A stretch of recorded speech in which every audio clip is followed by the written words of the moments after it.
Assalamualaikum warahmatullahi wabarakatuh. Berjumpa kembali dalam mata kuliah pengantar robotika.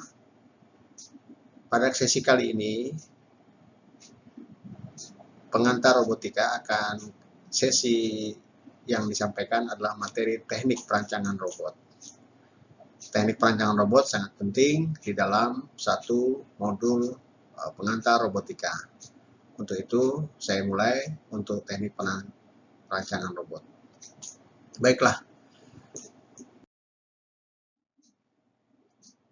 Sistem pada robot kita tahu bahwa beberapa hal yang perlu diketahui pada pengantar robotika, di mana karakteristik pada robot mempunyai beberapa komponen, di antaranya sensor, aktuator, kontrol, power.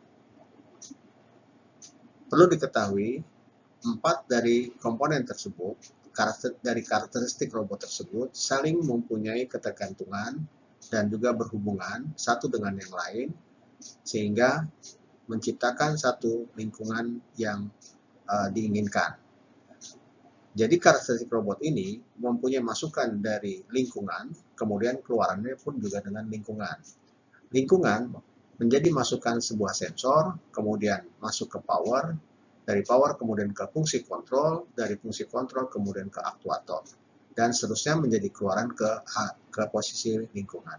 Demikian seterusnya merupakan karakteristik dari model satu robot. Selanjutnya, bagian-bagian robot. Bagian-bagian robot perlu diketahui ada beberapa bagian robot. Pertama, sistem controller. Kedua, mekanik robot. Ketiga, sensor dan aktuator. Keempat, sistem roda. Yang kelima, sistem kaki. Yang keenam, sistem tangan. Dan yang ketujuh, sistem atau disebut dengan real world.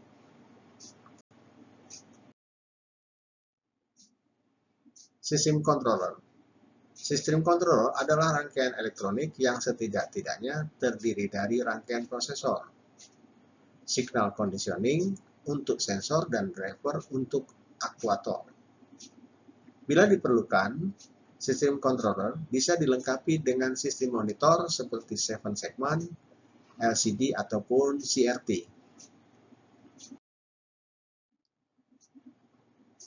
Mekanik robot. Mekanik robot setidaknya sebuah fungsi gerak. Jumlah fungsi gerak disebut sebagai degree of freedom atau disingkat dengan DOF. Sebuah sendi yang diwakili oleh sebuah gerak aktuator disebut sebagai satu DOF atau degree of freedom. Degree of freedom atau DOF pada struktur roda dan kaki diukur berdasarkan fungsi holonomik dan non-holonomik. Sensor merupakan perangkat yang bertugas untuk mendeteksi gerakan atau fenomena lingkungan yang diperlukan oleh sistem controller. Dapat dibuat dari sistem yang paling sederhana seperti sensor on-off. Sensor juga menggunakan limit switch, sistem analog, sistem bus paralel, sistem bus serial, hingga sistem mata kamera. Actuator merupakan perangkat elektromekanik yang menghasilkan daya gerakan.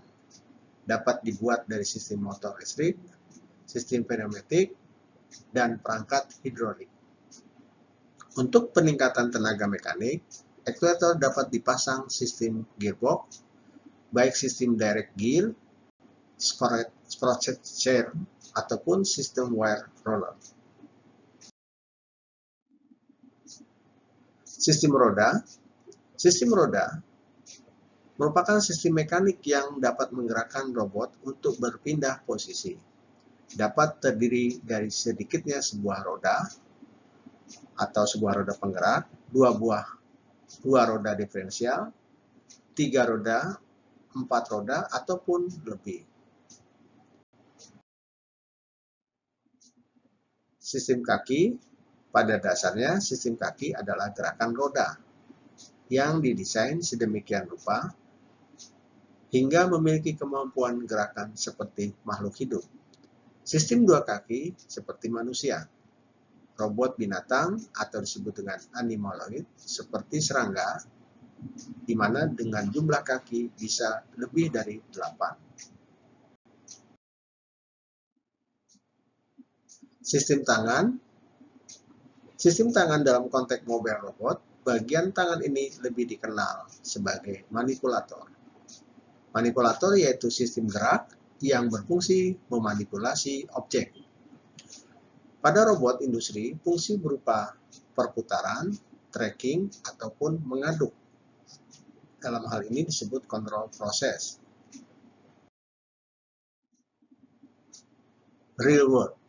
Real world didefinisikan sebagai daerah kerja atau workspace pada area robot. Robot manipulator memiliki workspace yang terbatas sesuai panjang jangkauan tangannya. Robot beroda atau berkaki, workspace-nya menjadi relatif tak terbatas tergantung kemampuan jelajahnya. Baik, untuk selanjutnya yang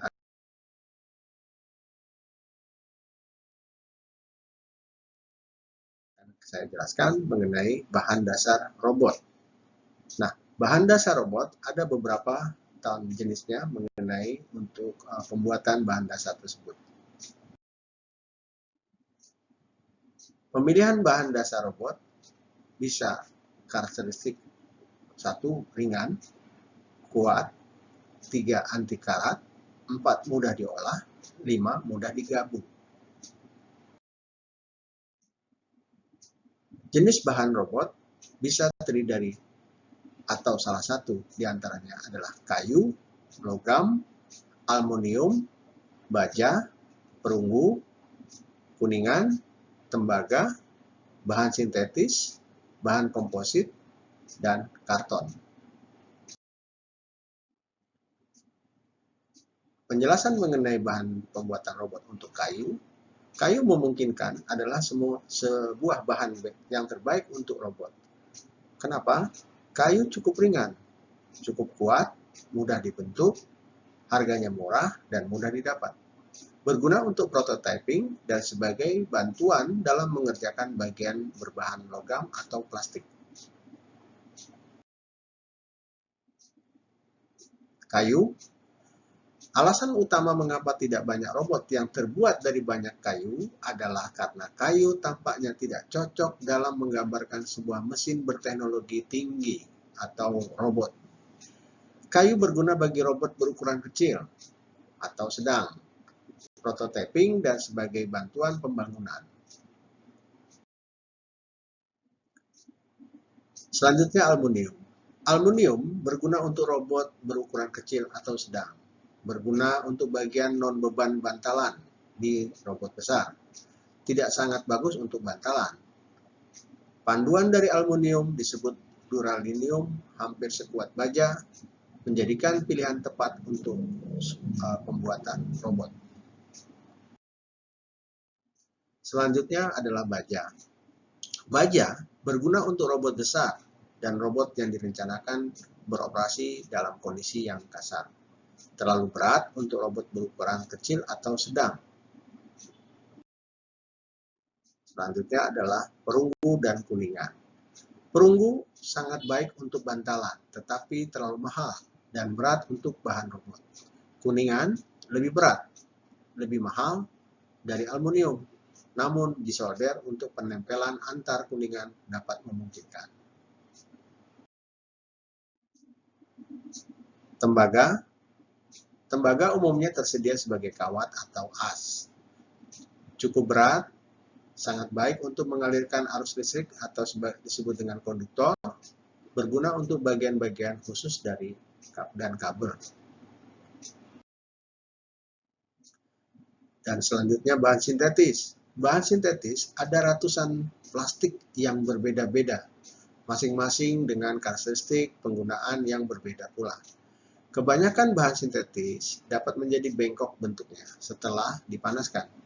Mengebor, menggergaji, bahan ini memerlukan kecepatan yang rendah. Bahan komposit. Bahan komposit, bahan polimer komposit adalah bahan yang terdiri dari polimer matriks dan material penguat. Polimer matriks adalah grid baja, bahan yang memperkuat yaitu beton, lebih kuat dan keras dari baja dan panduan aluminium.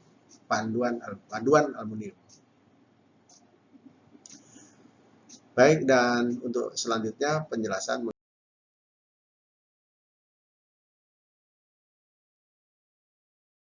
mengenai rancangan robot mobile dan lengan. Sesuai kepentingan, rancangan tersebut dalam mendesain sebuah robot perlu disesuaikan dengan fungsi dan kepentingan pembuatan robot tersebut.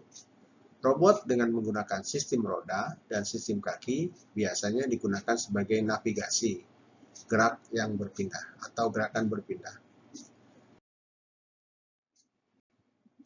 Robot mobile umumnya mengikuti jalur atau line follower. Yang kedua, berdasarkan objek statik atau bergerak. Artinya menuju objek atau menghindari objek halangan, atau juga berbasis vision, proximity, dan lainnya. 3. Berdasarkan urutan perintah, referensi atau disebut dengan referensi trajectory. Robot lengan. Pada robot lengan, menggunakan sistem tangan sering digunakan sebagai manipulasi atau gerak penanganan yang berfungsi mengikuti posisi trajektori, mengikuti objek, dalam hal ini berbasis vision atau proximity, dan lain-lain. Yang ketiga, memegang, mengambil, mengangkat, memindahkan, atau mengolah objek itu merupakan robot lengan. Demikian penjelasan mengenai pengantar robotika untuk sesi pada kali ini. Atas perhatiannya saya ucapkan terima kasih. Assalamualaikum warahmatullahi wabarakatuh.